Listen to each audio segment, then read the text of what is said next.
Wanamsingizia Raila hawa, haswa huyu kijana anaitwa Sifuna. Yeye ndiye aliandika agreement ya mkataba kati ya chama cha ODM na chama cha UDA.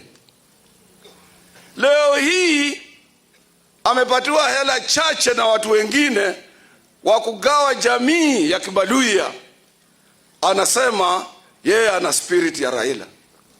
Mimi nataka kuambia hawa vijana, na bahati mzuri jana walikuwa kule kwetu Kakamega, na hapa kukuwa hata na mbunge mmoja elected ama mzee ama mtu ambaye anajua kule siasa za Kenya zinaenda. Mimi nataka kuambia ni watoto wadogo sana. Ndio kasi ya vijana ni kulinda nchi, lakini sio uongozi. Vijana ni kuingia kwa majeshi, kwa polisi walinde nchi, na wasituambie wanataka kuwa viongozi. Tutaonyesha kilichomfanya punda asimee pembe.